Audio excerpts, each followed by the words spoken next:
All right, Aiden, welcome to your 2024 Spotify Wrapped. We're here from Google's Notebook LM. And you know what? We are so excited to be unwrapping your year in music with you. We've got your data right here. And first things first, 41,886 minutes. That's a lot of music, Aiden. Like a whole lot. That puts you in the top 6% of Spotify listeners globally. Wow, you are seriously dedicated to your soundtrack. Which makes it so much fun for us to explore. Because every listening history is so unique, like a musical fingerprint. And yours, Aiden, is fascinating. It's more than just numbers, it's a story. Okay, no more suspense. Let's unwrap this thing. Aiden, your top track for 2024. Drumroll, please. Okay, I won't make you wait any longer. It's March of the Pigs by Nine Inch Nails. A classic, right? From the downward spiral, no less. That's a whole mood right there. And Aiden, hold on to your headphones because you're in the top 0.001% of listeners globally for this song. 0.001. That's wild. That's not just a favorite song. That's a deep connection. Okay, so no surprise then that your top artist is, well, you probably already guessed it, Nine Inch Nails. 13,687 minutes with Trent Reznor and company. You really went deep into that industrial sound. We noticed you even had a listening streak that went for like 50 days straight. 50. That's dedication. That puts you in the top 0.007% of Nine Inch Nails fans globally. They clearly became a big part of your world this year. Speaking of Trent Reznor, we learned something kind of interesting. Did you know he was a big Kiss fan growing up?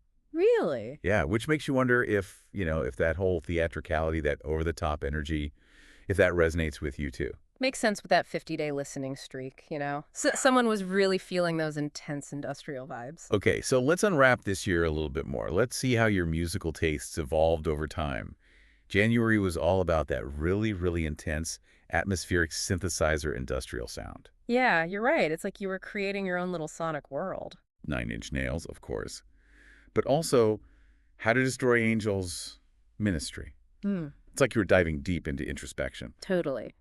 But then, come April, things take a turn, right? A much more energetic turn. Oh yeah, for sure. You went full-on mall goth, rock-out industrial metal, Marilyn Manson, Rob Zombie, Orgy, all those bands really make an appearance. You think this was maybe your soundtrack for letting loose with friends, Aiden? Yeah, I could see that. Or maybe just a need to unleash some pent-up energy. Sometimes you need that kind of music. Okay, but get this. In September, bam, you completely change it up. A total plot twist. Wild West, Beatle-esque folk rock. Bob Dylan takes center stage. Jim Croce. Buffalo Springfield. Was this maybe a road trip soundtrack? Or did you get out into nature with this playing? I could totally picture that. The shift from like heavy industrial metal to acoustic guitars, that's pretty impressive, right? Like trading in the mosh pit for wide open spaces. So throughout the year, you had some other familiar faces popping up. Korn, Slipknot, Creed, Limp Bizkit. Oh yeah, that alternative metal and new metal energy, that's a constant in your year. And of course, no 2024 Spotify Wrapped would be complete without Eminem. His album, The Death of Slim Shady, Coup de Grace, dropped in July. Oh yeah, that was a big one. I bet those tracks were your perfect summer anthems, Aiden. You've got a lot of range, Aiden. Your 2024 soundscape is seriously diverse. It's like having multiple musical personalities. Everyone with its own unique style. And you know what? We loved unwrapping this year with you. It's been a journey. We got to experience all these different sounds, moods, maybe even some memories. It's amazing what music can do, isn't it? Absolutely. It's the soundtrack to our lives. Keep exploring, keep listening. And keep letting the music move you. We've been visiting from Google's Notebook LM to unwrap your 2024 Spotify Wrapped.